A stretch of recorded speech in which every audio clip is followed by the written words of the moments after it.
Bonjour, j'espère que vous allez bien. Aujourd'hui, nous allons traiter des exercices sur l'étude de la continuité d'une fonction à droite et à gauche en un point x0. On commence avec la première fonction. On a f de x égale x au carré moins la valeur absolue de x moins 1 sur x moins 1 si x est différent de 1. F de 1 égale à 1. On va étudier la continuité de cette fonction à droite et à gauche en 1. Donc, je rappelle qu'une fonction f est continue en x0 si et seulement si il est continu à droite et à gauche en x0. Donc, on commence par calculer la limite de f de x quand x tend vers x0 plus. Limite quand x tend vers 1 plus, f de x, je vais la remplacer par son expression x carré moins valeur absolue de x moins 1 sur x moins 1.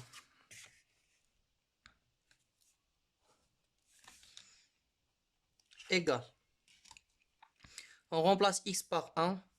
1 au carré moins 1 moins 1 moins 1 est égal à 0.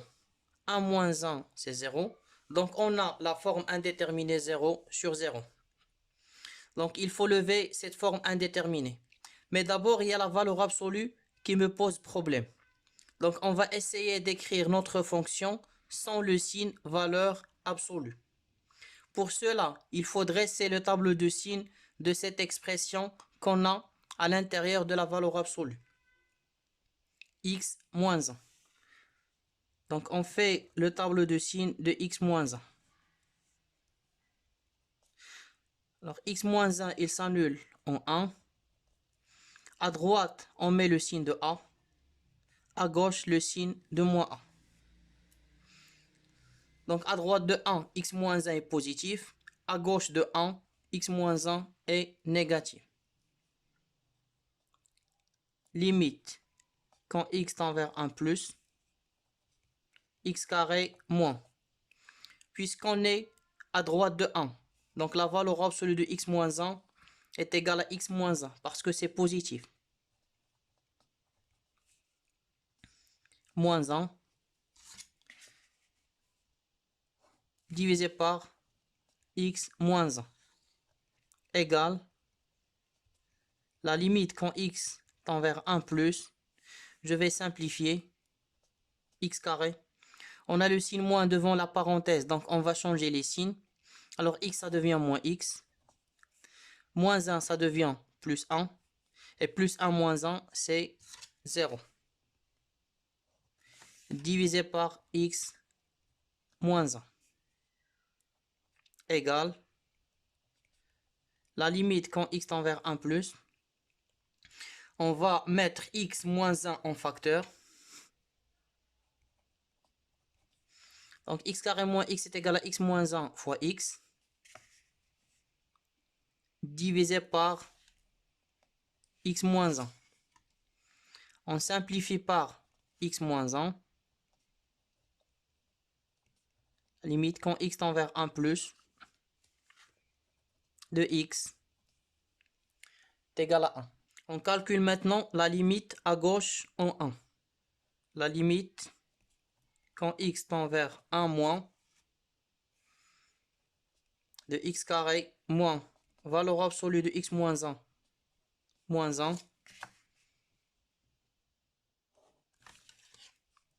sur x moins 1 égale limite quand x tend vers 1 moins. Alors on est maintenant à gauche de 1. Donc la valeur absolue de x moins 1 est égale à moins x moins 1. Donc on va remplacer la valeur absolue de x moins 1 par moins facteur de x moins 1. X carré moins facteur de x moins 1 moins 1.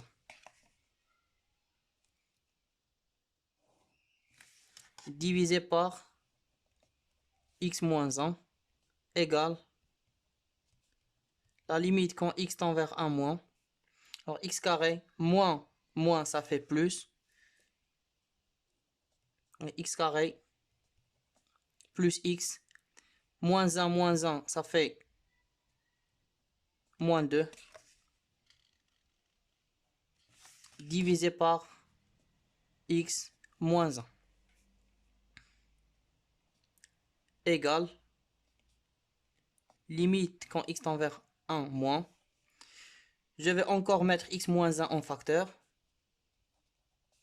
X carré plus x moins 2 est égal à x moins 1 facteur de x plus 2.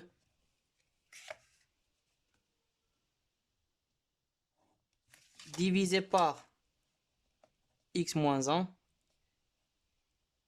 égale la limite quand x tend vers 1 moins. On simplifie par x moins 1.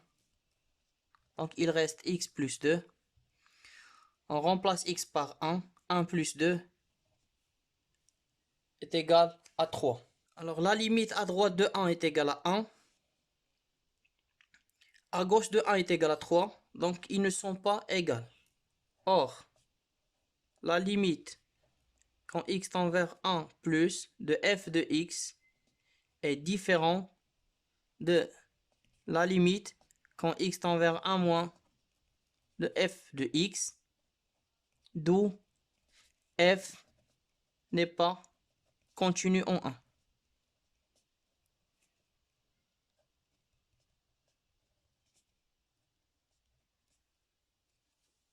Le deuxième exemple, on a f de x égale x carré plus x moins a sur x moins 1 si x est strictement inférieur à 1. F de x égale à x carré plus b si x est supérieur ou égal à 1. x0 est égal à 1. On veut déterminer a et b pour que la fonction f soit continue en 1.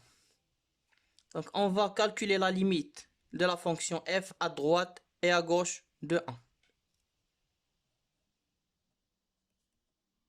La limite quand x tend vers 1 plus de f de x égale. Alors on a ici deux expressions. Une expression pour x supérieur ou égal à 1 et une expression pour x strictement inférieur à 1. Alors x tend vers 1 plus, ça veut dire que x il est supérieur ou égal à 1. Donc on choisit cette expression. Donc c'est la limite quand x tend vers 1 plus de x carré plus b. On remplace x par 1. 1 au carré plus b est égal à 1 plus b. On calcule maintenant la limite à gauche en 1. La limite quand x tend vers 1 moins de f de x égale, à gauche c'est cette expression. La limite quand x tend vers 1 moins de x carré plus x moins a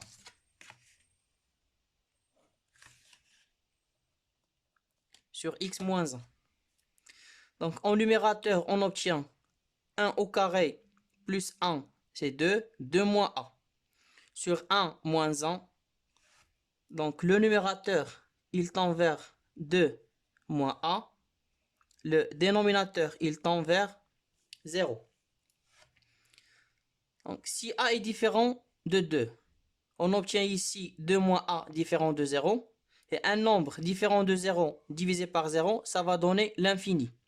Donc la fonction ne peut être continue à gauche en 1. Donc forcément, il faut que 2 moins a soit égal à 0 pour qu'on ait la forme indéterminée 0 sur 0. Donc forcément, a est égal à 2. On continue le calcul de cette limite. C'est la limite quand x tend vers 1 moins de x carré plus x moins 2 divisé par x moins 1 égale la limite quand x tend vers 1 moins. Je vais mettre x moins 1 en facteur. X moins 1 facteur de x plus 2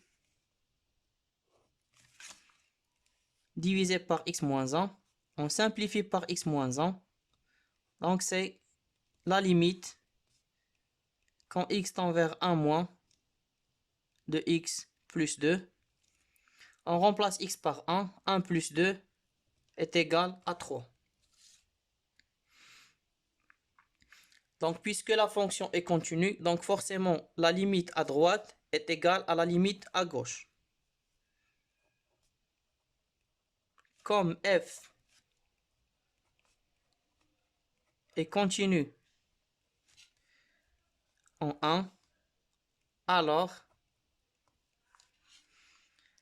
la limite quand x tend vers 1 moins de f de x est égale à la limite quand x tend vers 1 plus de f de x. C'est-à-dire, alors la limite à gauche de 1, on a trouvé 3. La limite à droite en 1, on a trouvé 1 plus b. Donc, puisque 3 est égal à 1 plus b, b est égal à, je déplace le 1, 3 moins 1, c'est 2. Donc, b est égal à 2 et a est égal à 1. Le troisième exemple, on a f de x égale sinus x sur la racine carrée de x plus 1 moins 1 si x appartient à l'intervalle ouvert 0 pi. F de 0 est égal à 2. F de x égale à x carré sur 1 moins cos 2x si x appartient à l'intervalle ouvert moins pi 0. Et on veut étudier la continuité de cette fonction en 0. Donc on commence par calculer la limite de f de x quand x tend vers 0 plus. Alors 0 plus, ça veut dire que x est supérieur à 0, donc c'est cette expression-là. Et 0 moins, ça veut dire que x est inférieur à 0, donc c'est cette expression-là. La limite quand x tend vers 0 plus de f de x, sinus x sur racine de x plus 1 moins 1.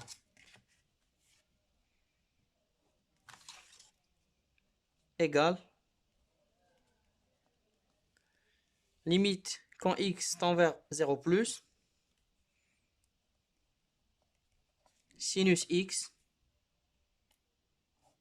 sur, alors a moins b, ça devient a au carré moins b au carré sur a plus b. A au carré, c'est la racine de x plus 1, le tout au carré, donc ça fait x plus 1. Moins 1 au carré, x plus 1 moins 1, c'est x. Divisé par racine carrée de x plus 1 égale la limite quand x tend vers 0 plus. Alors sinus x divisé par x sur la racine de x plus 1 plus 1. Donc divisé par un quotient, ça revient à multiplier par son inverse. Donc on va multiplier sinus x par l'inverse de ce nombre. On obtient sinus x facteur de racine de x plus 1 divisé par x égale. Alors on sait que la limite de sinus x sur x quand x tend vers 0 est égal à 1. Donc ça est égal à 1. Ici on remplace x par 0. 0 plus 1 c'est 1. Racine de 1, 1. Plus 1, 2. Donc cette limite est égale à 2. Car la limite quand x tend vers 0 plus de sinus x sur x est égal à 1. Et la limite quand x tend vers 0 plus de racine carrée de x plus 1 est égale à 2. Donc la limite à droite de 0 est égale à 2. F de 0 est égal à 2. On peut dire que f est continu à droite en 2. On passe maintenant à l'étude de la continuité à gauche en 2. La limite quand x tend vers 0 moins, x carré sur 1 moins cos 2x égale. Alors, on sait que d'après le cours, la limite de 1 moins cos x sur x carré est égale à 1 sur 2. Donc, il ne manque qu'à diviser par 2x le tout au carré pour trouver une limite usuelle. Donc, c'est la limite. Quand x tend vers 0 moins, je vais diviser le numérateur et le dénominateur par 2x le tout au carré. Donc, x carré sur 2x le tout au carré. 1 moins cos 2x sur 2x le tout au carré égale. Alors, x carré sur 2x le tout au carré est égal à 1 sur 4. Donc, limite, quand x tend vers 0 moins, de 1 sur 4, divisé par 1 moins cos 2x sur 2x le tout au carré, égale. Alors, on recopie 1 sur 4 et on multiplie par l'inverse de cette limite. Alors, on sait que cette limite est égale à 1 sur 2. L'inverse de 1 sur 2, c'est 2 sur 1. Donc, 1 fois 2, 2. 4 fois 1, c'est 4. 2 sur 4 est égal à 1 sur 2. Donc, la limite de f de x à gauche de 0 est égale à 1 sur 2, différent de f de 0. Donc, f n'est pas continu à gauche en 0. En conclusion, f n'est pas continu en 0. Donc, la limite, quand x tend vers 0 plus, de f de x est différente de la limite quand x tend vers 0 moins de f de x, d'où f n'est pas continu en 0.